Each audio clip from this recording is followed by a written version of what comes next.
All right, rivalry week. It is Tuesday, 2 days before Thanksgiving, and 4 days before South Carolina plays Clemson. We got Mike Bratton, SEC Mike, on to give some hot takes and predictions and tell you exactly why South Carolina is going to beat Clemson this Saturday. Locked on Gamecocks starts right now.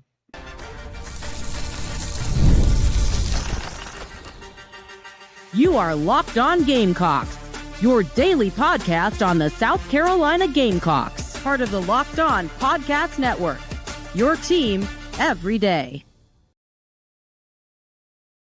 What's up, guys? Welcome into Locked On Gamecocks. I'm your host, Chris Marler, host of the Locked On Gamecocks and part of the Locked On Sports Podcast Network, the number one sports podcast network in America. Round of applause. We got a good episode for you today. We got a special guest, Mike Bratton, usually here on Fridays. He's here on Tuesdays. I'm recording live from a hotel here in Tampa. The show goes on. It's a massive, massive week. The in-state battle for the Palmetto State, South Carolina-Clemson kicks off in just 4 days, or actually under 4 days now if we're being accurate at the time. I'm pumped. Maybe the two most, in hindsight, overrated teams in the country besides maybe Penn State coming into the season. But it doesn't mean it takes any of the shine off of this game and any of the hate less hateful going into it as well. We got a great episode for you. We're going to preview all of it. We're going to get some predictions, get a big picture scope of things around the SEC, and talk a little bit about exactly what South Carolina needs to do to make sure they win this weekend. Still a 2.5-point favorite. That hasn't changed with our friends at FanDuel. Today's episode also brought to you by our friends at FanDuel. Right now, new customers can get if you bet $5, you will win $300 in free bonus bets if your first $5 bet wins. Download the app today. Head to FanDuel.com.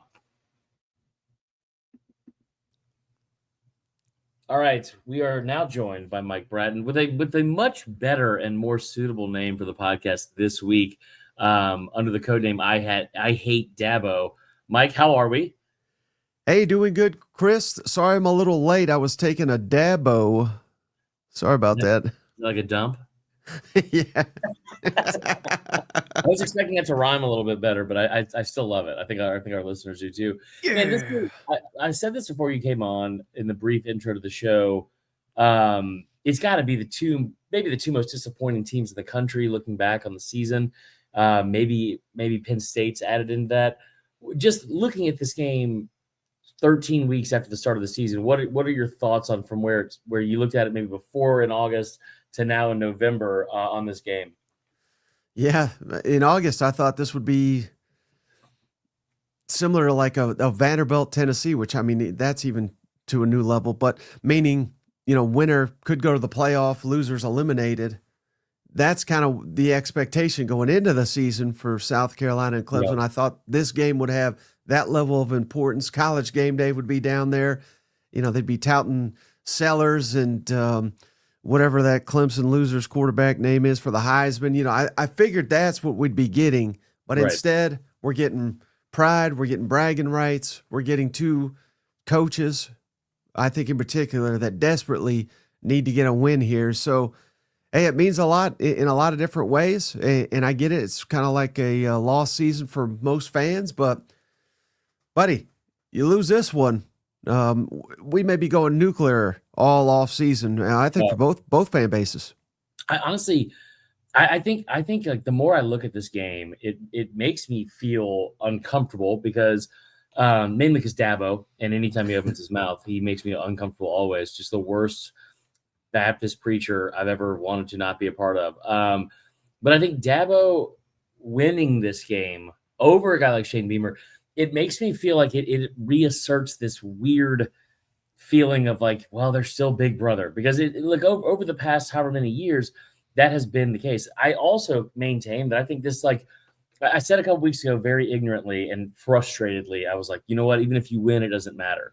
And that's clearly not the case now that it's game week. It's like, man, like this game's 4 days away. If you do win, you now have 3 wins in the last 4 years against Clemson. And that little brother moniker that you've had to kind of wear around this team and in this state, I think that goes away a little, even if you are 5-7. So like you got Clemson fans, holding up pictures of Shane Beamer at their games with a Santa hat on saying Shane's going to be home for Christmas, which is great trash talk, but it's also like, man, how like dominated are these people like in their mental aspect of like South Carolina living rent free in their heads a week before the game. I think South Carolina has a good chance of winning. Vegas does too. What are your early thoughts on that? I know you're not a big ACC guy, obviously, but like you've seen Clemson play at least once this year. What are your thoughts on them? Yeah, I only watch real football, Chris, and you must you must have really been in the fields when you were saying this game doesn't matter, because this means everything, I think. But in terms of the matchup, yeah, I mean it's been ugly, but maybe I'm misguided, Chris. But the last couple games since we've given the boot to Shula, I mean, I'm liking what I'm seeing from South Carolina's offense, and I hate to go down memory lane here with the last coach, but it was, it's kind of similar to where, hey, if only we got offensive coordinator right. That coach could have said that at Florida too, but maybe they finally got something here, because they seem to really have unlocked LaNorris Sellers and what he's capable of in his offense, and that's given me reason for optimism going into this matchup. But if you're just looking at it on paper, statistically, South Carolina is at a big disadvantage. But you're right, the line, I mean, quite honestly, I don't know how you feel about it, but the line kind of surprised me when it came out. I would assume South Carolina would be the underdog in this matchup. Well, I think it kind of points to the fact that it makes me feel way more confident. I will admittedly say my confidence in this game has not done a 180, but it's changed a significant amount when I saw that line come out. Because how many times have we seen with a line from Vegas, especially, like what they're trying to get you to do is bet on so-and-so. Like they're trying to get even money for both sides. It's the main point of these lines. But what they're also trying to do is like, man, how many times have you seen Bama favored by more points than they should be? Or how many times have you seen Notre Dame favored by more points than they should be? Southern Cal, Michigan, these teams that are not very, not always great, or go into situations where it's like, well, what? That line seems way off because it's a brand name and people are going to flock to it. That South Carolina is not like a brand name that everyone is flocking to go bet on, especially in a game like Clemson. So it almost feels like they're begging you to bet on Clemson. No, certainly they are, which tells you the smart money's on Carolina once again. Yeah. So, yeah, again, because I think that's just, people that actually watch the games and going deeper and really have an understanding of what these two teams are. But Clemson has shot themselves in the foot time and time again based on what I've seen from them. And meanwhile, Carolina, you just got to wonder how much fight do they have left in them. But how could they not have fight for this game, which this essentially is their bowl game now, final game of the season. And for a lot of the players, it's going to be their final game as a South Carolina Gamecock. So, yeah, I mean, this is what makes college football great, isn't it? Yeah, honestly, man, I think that it is because the bragging rights do matter. And I think that we've gotten so far away from if you don't make the playoff, the season doesn't matter. And you are 1,000% right about me being in my feels. But I was like, even if you beat Clemson, it doesn't matter. I don't know what. It must have been right after the Alabama loss where I was just like, because it just every single week, or maybe it's A&M, I don't know. Every single week it's something, it seems like. But you're right. This is kind of the beauty of college football, because it's South Carolina is a team that hasn't made the playoff yet. Clemson hasn't made it, and they made it last year, which was ridiculous. But it's two programs that where you are fighting for supremacy in that state. It's also a state that I've said this over and over. The in-state recruiting for the next 2 years is the best it's been in a decade. So it's you can put up a fence around that state. And it kind of goes back to the whole thing of where it was in the 90s and 2000s, where it's even if you don't make the national championship, it doesn't mean that the season sucked, didn't matter, or the game doesn't matter. And like you said, it's kind of the beauty of college football. Yeah. And again, this is why I'm right there with you. It annoys me to no end, these people that it's nothing but the playoff. Yeah. And I blame ESPN mostly for that, because they hype it up. They do this ridiculous ranking show that truly is meaningless. And then I get, we're getting all these questions fielded to us. Why is this team 5? Why is this team 6? It's just to create discussion and have a week full of content going. But no, to me, this is college football. this South Carolina-Clemson, even horrible Florida State. Games like that. Like, if you can't get up for this, I don't know if you got a pulse. And again, at the end of the day, will the winner of Florida State have many bragging rights? No, but they're going to have them over each other. And if nothing else, we've got that to, man, I'm a Tennessee grad. Believe me, if Vanderbilt beats Tennessee, I'm going to be hearing it for 364 days, and I don't know if I'm going to be able to live with myself. Well, Diego Pavia will be talking about that for the rest of his life. And it'll be him and Theo Vaughn on a podcast that'll be force fed down our throats for the next however many years with his mom as the producer of the show. All right, we're gonna take Mike out of here for a second. We'll bring him right back. We're gonna do a quick little ad read here, pay some bills. Oh, that's not the right button. That's what she said. Here we go. So when we come back, we're gonna talk to Mike, get a prediction on the game, some of the key points of what South Carolina needs to do, how to expose Clemson, because it's a team that's been exposed several times. He brought that up earlier. I think it's a really good point. Then we're also gonna ask him about some SEC rivalry questions and Thanksgiving hot takes as well. I know he's got several of them. He wrote a whole book about it one time. He didn't, but he does love food just like me. So here, when we get back, we will talk more about that, the upcoming game, and those predictions. Locked on Gamecocks continues after this.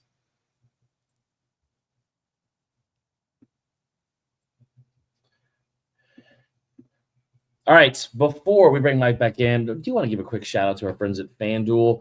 The NBA is back, but it's also rivalry week. So we're not going to talk about the NBA in this ad read.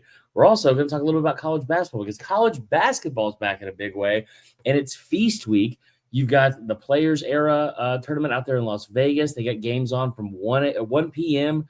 To the last one tipping off at 12 midnight Eastern time. There's action everywhere. But here's the thing I love about FanDuel, guys. You can get in on the action well before any of those tip-offs at midnight. So you can also get on the action even after the start of the game. If you want to ride the hot hand, you want to have live bets, you want to parlay all that stuff together, or take a fly on a fourth quarter comeback, you can do all those things at FanDuel. You can also combine all your live bets and do a same game parlay for a shot at a bigger payout.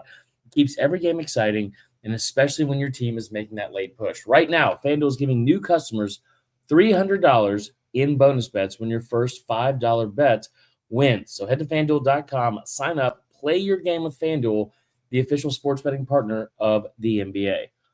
All right, let's bring Mike back in here. There he is. Yes, and Mike. Welcome to the family. Welcome to the family. If you guys haven't seen it, every Monday I'm on. I bring this up every time Mike's on, but if you haven't seen it yet, you should, because we do a show live every Monday at 2 p.m. Eastern. Right? 2 p.m. Eastern? 3. Okay, my bad. Yeah. 2 Central. Dude, time zones are my least favorite, I think. And also, they're pretty easy. It's just like 1 hour different. just math. It's just subtracting one, sometimes multiple times. No, the Eastern time zone sucks so bad. Now that I've been living in Central time zone, I forgot how bad Eastern time zone is. It gets so dark early. Anyway, I want to touch on something that you brought up earlier. Yep, that's what she said. That you brought up earlier. And it's what you said about the offense looking better since Shula's been gone and Mike Furrey taken over. If he goes out, like I've maintained that you have to do your due diligence and go get a really good offensive coordinator. And if he's the right guy, you can sell me on that. Like, the offense has been much better. And I think the way that he's been able to simplify the offense in such a short amount of time for the assets that he has been great. What does he have to do you think, in this game to be given like a serious shot, and you look at this and say, yeah, you know what? Like, it's only been 3 games, but I'm sold. Like, that should be the OC. Oh yeah, that's an interesting question. I hadn't really thought about that, but I think it would be pretty bold, and given that Shane Beamer likely, and hey, fingers crossed, I'm still a Beamer fan. I know there's a lot of people that are out on him, but if he doesn't nail this coordinator hire, it could be his last. I think that's a safe assumption. I don't know. I basically, I guess what I'm trying to say is I need to see someone with a longer track record, essentially, because you're right. Hey, it's been impressive. I said that myself, but how much of that is, well, we don't know what this guy's going to do. We don't have much film on what he's doing. How many how long can that last? Can that, I think there's probably a lot of guys that have been waiting for a shot like this and can call 3 or 4 games. But I think given just how big this is for Shane Beamer, I think I'm not saying you don't give it to Furrey. Maybe he's a furry. Maybe he's a secret furry. I don't know. But, if he comes out here and they just absolutely dominate and Clemson is just totally embarrassed, then, maybe we're working with something here. Yeah. Because they got coaches there too. But I think you may be falling into a dangerous trap here. Let's see who the other candidates are. Right. And if there's someone I don't know if they could get him, Chris, again, because this guy's going to be a hot commodity, and I hear he's very eager to leave. But Georgia Tech's Buster Faulkner, somebody like that. Like if you could get that, I mean, it's a no-brainer. You got to go get that guy. May be a top 5-ish offensive coordinator in college football. If you take out the head coaches that are calling plays, if you can get someone like that, give him whatever he wants to come, then now we're cooking. I think we got to make a hire like that. But if it's another Satterfield, if it's another Dow, give me Mike Furrey over those guys. Yeah. No, I agree with that. I think the thing with Faulkner, and listen, anytime you can get a Parkview High School graduate, athletic legend like that involved in South Carolina athletics, I think you do it. You jump at the chance. You already did with the podcast, so why not do it with the offensive coordinator? No, maybe I'll just call plays. Who knows? But I think that talking to people that are in the know with him, mainly Corey Burton, who actually hosts the Locked On Vandy show, but is also his family member. He does have aspirations of wanting to be a head coach. So I don't know if he would make the jump from Georgia Tech to South Carolina. Now, I will also tell you this. What if Brent Key leaves to go somewhere else like Florida, if they throw a bag at him and he decides to go to Florida, and then Faulkner doesn't take the head coaching job there, which I think it would be offered to him? Maybe you see something like that. I think that also going back to away from the Buster Faulkner thing, because it does feel like a little bit of a pipe dream if it happened. But with Furrey, the thing that's so frustrating when you look at Beamer, we can't hire him just because of the name. He's got to change his name. He's got to change his name to something else. Furrey. Or I'm gonna laugh the entire time. But I think as good as he's been, he's too valuable of an asset to lose as a recruiter. I think what you will ultimately see if they hire anyone else is that he will be co-offensive coordinator or assistant head coach or something like that. And I do think it'll mean more than just the title, because he's proven how valuable of an asset he's been. But it does go back to the same thing of being very frustrated with Shane Beamer, and it's a consistent theme during his tenure here, where it's like you brought up the fact that you need to see somebody with more of a track record. Well, maybe if you would have gotten rid of Shula earlier, we could have seen what the track record would be. It's not like you saved anything by going 5-7 if you go 5-7. But you didn't allow yourself to get enough good looks at this potential hire, because I don't know if the track record's even long enough for him, man. And now you have to hear all this outside noise with Beamer saying the optics of hiring him without getting an outside hire. There's going to be a lot of people that are frustrated with that. And so it'll be interesting. I think if you win on Saturday, that decision is made easier no matter what, because you're going to look at it and say, if they do win, they're going to have to put up some points. Obviously, I don't think it's going to be like a, Iowa, Nebraska 13-9 type game. But I don't think he did himself any favors by waiting so long on Shula to give him 9 games to see the same crap every single week. So, and this is a PG show. You seem very frustrated. I'm so mad, dude. And every time we bring it up, it makes me go right back into the whole frustrating thing, because it's like. Didn't you hear? He changed the offensive line coach. I did make a change. I did make a change. And you would, if we would have gone shotgun, you would have been mad about that too. And it's like, yeah, man, because you didn't score. That's the main point. That's what we're frustrated. Excuse me. Now I'm coughing up lungs over here. I think the thing, and I'm glad you said it, because I'll stop myself from the soapbox. But the thing that really is frustrating about this so much is there's so many avoidable things. And I know fans and us as analysts and people in the media, we all think that we know. It's just so obvious, and maybe sometimes it's not, but it just felt very obvious how bad things were for so long with Shula that weren't going to change. Yeah. Well, But what was it? Wasn't it the Clemson game last year where they had that drive and then it was like, did you hear Shula was on the headset? Shula took the play calls in that last draft. Remember that was like a hot rumor. We could talk ourselves into anything. Yeah, that's true. And we're gonna have 9 months to do it this offseason. So that'll be a ton of fun. Hold on here, because I have somehow there we go. We're out of full screen mode. The technology is getting the better of me again. All right, we're gonna take you out one more time. Take you out back, and then we'll be right back with more with Mike. Before we go, when we come back, we're gonna come back and talk about the prediction for the game, get some hot takes from Mike, and talk about all those things. Before we do, gotta pay some bills, and I appreciate you guys sticking with us. And as we do so, actually, we don't have another ad read today, so we're good. I don't have to stumble through another thing. We're gonna take a quick break. When we come back, Mike is going to give his prediction for the game. I'm going to wait to give my prediction for the game. I'll tell you what I'm thinking. We'll give you some hot takes on Thanksgiving, more SEC rivalries as well. We'll do all of that when we come back. Locked On Gamecocks continues right after this.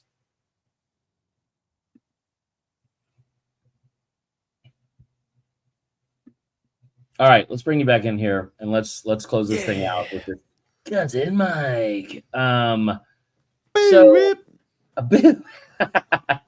I want to get your prediction on the game. I want to start by saying this though, because I'm not going to give my prediction out yet. This is the Tuesday episode, because I'm not great at planning ahead, as you know. I will tell you what I think the keys are, and I started this yesterday, but I think you've got to figure out a way to, if you're going to run the football, figure out how to negate that interior defensive line. I think they're going to be able to move the ball. Everyone else has against this Clemson team. Like it's been very odd to me, Mike, to watch just like this team. It's their defense is almost like LSU's offense. It's like I know there's talent there. Like every draft board that I look at is still telling me Todd McShay, Mel Kiper, anyone else. Like they're all Matt Miller. They're all telling me, hey, yeah, Peter Woods is still really, really good. Like that defensive line is still really, really good. Sammy, what's his name? The linebacker. I want to say Kershaw, but I know that's not right because that's Watkins. The 90s. Sammy Watkins. He's only a sophomore, but he will be up draft boards as well next year. You got Terrell at cornerback. Like they're still like they have been awful for most of the season, but that stock has not fallen at all, no matter how bad the team has been, which is very similar, I think, to LSU's offense with the skill players there. The key for me on this game, I think they have to play a clean game of football. I think you're going to have to be better in special teams, like more so than you were last week for sure. But I'm not saying Swain has to have a punt return for a touchdown. But one thing that we have seen with Dabo and him getting in his own way sometimes is him trying to get really cute, especially sometimes against Beamer, where he tries to do stuff that ends up costing them the game. You think about that 2022 game in Death Valley where they did whatever it was on that kick return, like right after kind of taking control or like momentum, it felt like if they had a chance to take momentum in that game, they let South Carolina walk right back in. And so I feel like sometimes he tries to do really dumb crap that gets in his own way. I think crud. Yeah. Me not being able to cuss on the show is still a crime. What do you see from where this game could either get away from Carolina or they have an advantage for Carolina? Well, all we've talked about. I think Clemson, if they win this game, it's going to be because they're passing game. Yeah, because they can't run the football either. So I think Clemson with their quarterback and receivers, I know they've got some talent there. Carolina, not exactly the best pass defense in the country. So I think that'll be a critical area. Or perhaps even, like I was kind of alluding to, maybe Mike Furrey runs out of his bag of tricks or his scripts, whatever you want to call it, and we kind of revert back to the Shula style offense because you can't really revamp everything until we get to the off season. So if we kind of revert back to that, if Sellers has a rough game, that would be the path I think for Clemson to win this one. Yeah, that's fair.